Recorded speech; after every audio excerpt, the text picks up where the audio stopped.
That's 17% of the world's population. But there's another form of geothermal energy, less exotic, yet very effective, that any homeowner can tap into. It's known as ground source geothermal.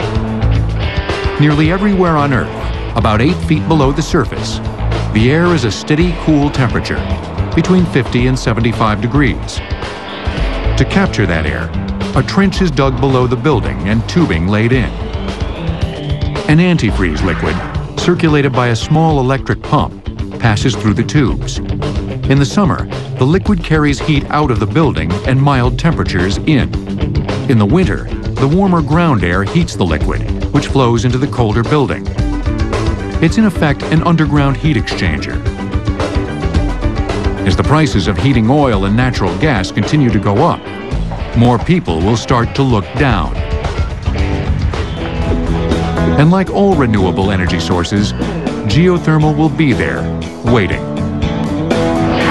Renewable technology clearly has what it takes to power the grid and heat our homes. But what will it have to say about the future of the automobile? From ethanol crops to electric cars, it's a heated debate. The first plant to generate electricity using geothermal energy is in Tuscany.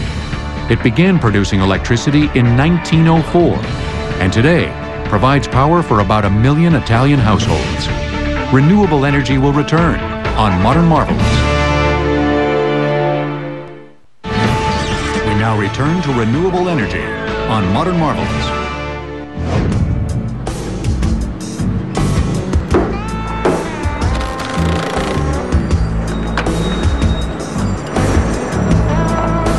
At first glance, it's a typical auto repair shop.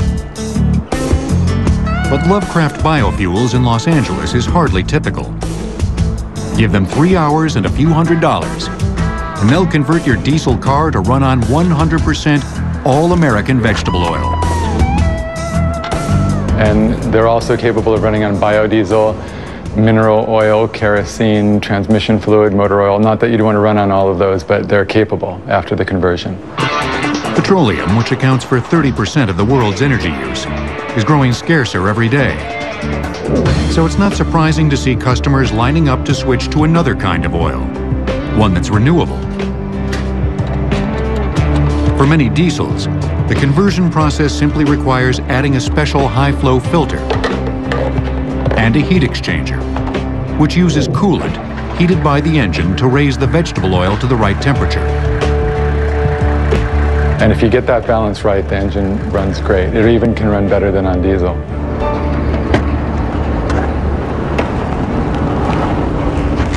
The best fuel is actually used vegetable oil, since the frying process has cooked out any embedded water.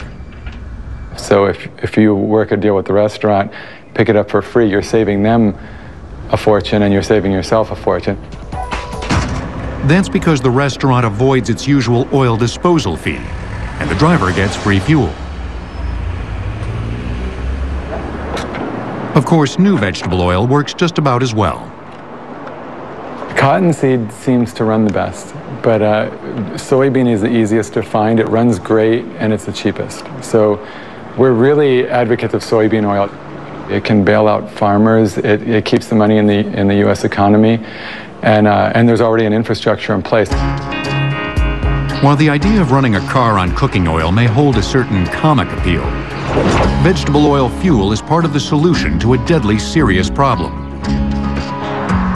Nearly 20% of the world's global warming greenhouse gases come directly from automobiles. In addition to being renewable, biofuels from vegetable oil to biodiesel to ethanol have at least 2 environmental benefits over gasoline. They release fewer and less toxic emissions. And more importantly, their carbon emissions can potentially be offset by the carbon taken out of the atmosphere when the biofuel was a plant. Biodiesel, which is made from a plant's fatty oils, and ethanol, an alcohol fuel distilled from a plant's sugars, are the hot biofuels of the moment. But they're also straight out of early automotive history. Rudolf Diesel built his engine to run on peanut oil. Henry Ford designed the Model T to run on ethanol. Since then, the onset of petroleum and gasoline came into play, and it was a lot cheaper to do than ethanol. We weren't nearly as efficient producing it. Each new discovery of cheap domestic oil pushed these early biofuels to the margins. And now we're doing almost a full circle turn back to go to what we were utilizing in the first place. In the U.S., the most talked about ethanol feedstock is corn grain. But corn grain ethanol yields only slightly more energy than the amount of fossil fuels needed to harvest and distill it. For every unit of petroleum that you put into the production process, you get 1.3 units of fuel ethanol energy out. So it's slightly positive, but it's not as good as it could be. By contrast, the sugarcane ethanol used in Brazil yields 8 units of energy for every unit of fossil energy put in. Not only is the feedstock bursting with fermentable sugars, but the rest of the plant is burned cleanly to power the fermenting and distilling. The result is a major reduction in carbon emissions and dirt-cheap ethanol for Brazilian drivers.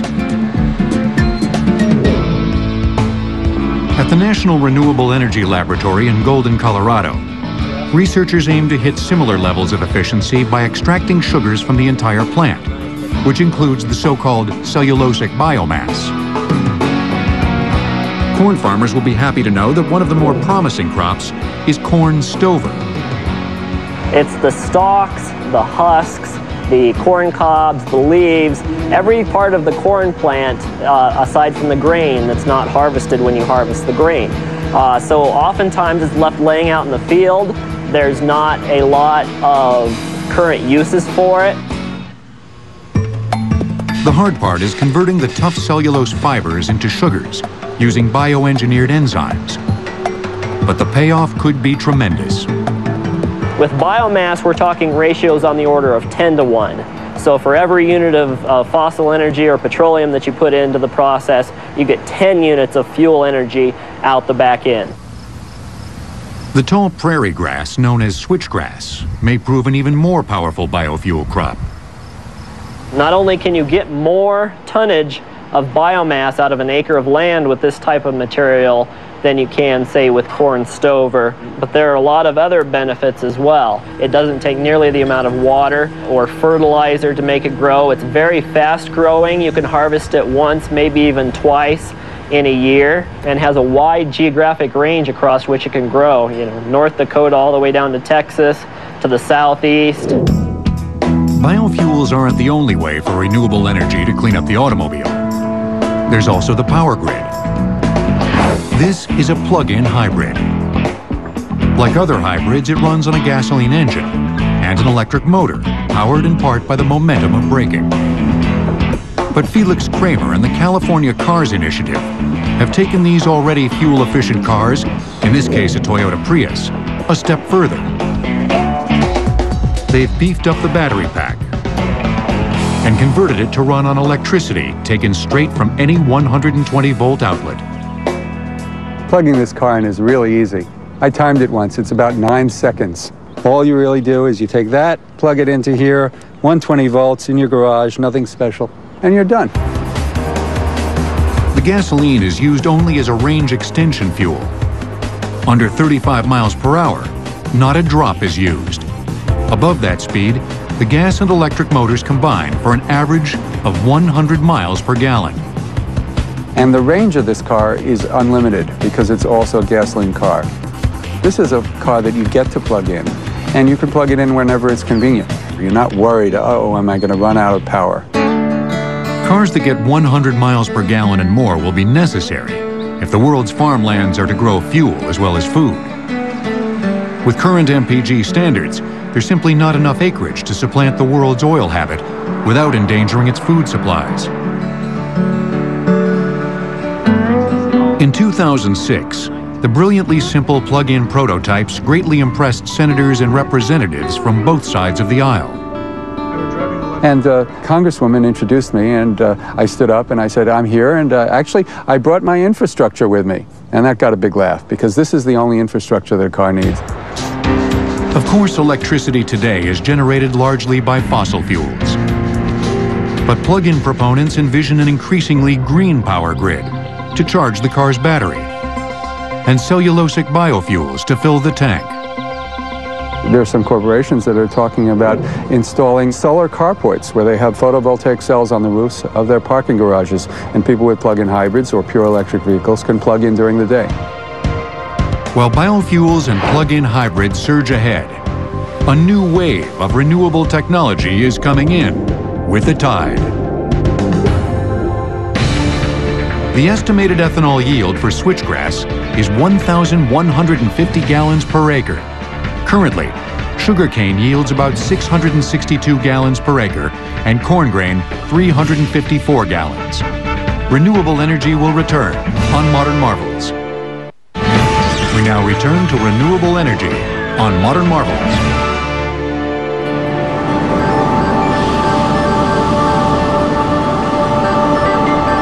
Despite the fact that the oceans cover 70% of the planet's surface, we've only begun to tap them directly as an energy source.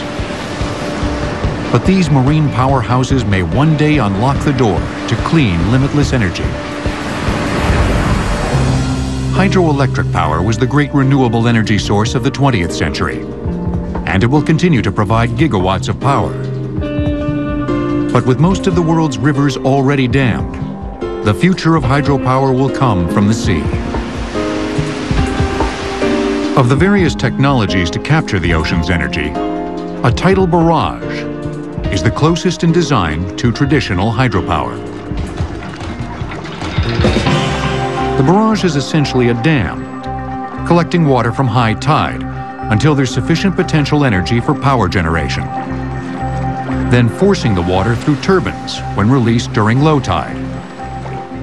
The world's largest and oldest tidal barrage at Lorence, France, began producing power in 1966. Today, it still powers 240,000 homes. A more recent technology known as tidal stream power uses propeller-like turbines to capture the kinetic energy of underwater currents. And that's one that we could do in all manner of places, because the tidal flow, of course, takes place everywhere on Earth. And harvesting those could be done quite well and doesn't even have to be at the surface. The issue, though, is that the marine environment's pretty tough to deal with.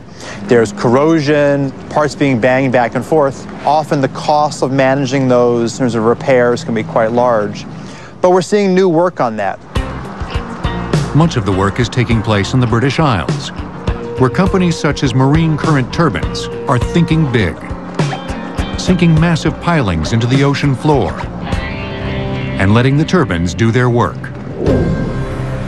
And the amount of energy you get out of a turbine is proportional directly to the density of the fluid that flows back and forth. And so a water turbine has several hundred times the power of an air turbine. Wave power is an even newer technology. Yet it may hold the most promise of all, since wave power can be captured anywhere on the ocean. In this design, a 450-foot chain of pipes, connected by hinged joints, sits semi-submerged on the ocean. Each motion of the waves is resisted by hydraulic rams located in the hinges. This action pumps high-pressure oil through hydraulic motors, which drive electrical generators. Electrical transmission lines also keep the floating power plant tethered to the ocean floor. A Scottish company, Ocean Power Delivery, has installed a successful 2.5 megawatt wave farm off the coast of Portugal. A wave farm occupying less than half a square mile of ocean would generate 30 megawatts of power, or enough for 20,000 British homes. 472 square miles of ocean could power each of the United Kingdom's 24.5 million households. Each region of the Earth has its own renewable sources, from the vast wind potential of North Dakota to the solar motherlode that waits in the Sahara. When you put them all together, one thing becomes clear. Renewable energy offers a global solution to global problems. We honestly have the potential now to think about flipping things from being a fossil fuel-driven economy with little bits of renewables to being a renewable energy-driven economy with fossil fuels filling in the background. And that's a world that really no one thought possible only a decade or two ago. The technology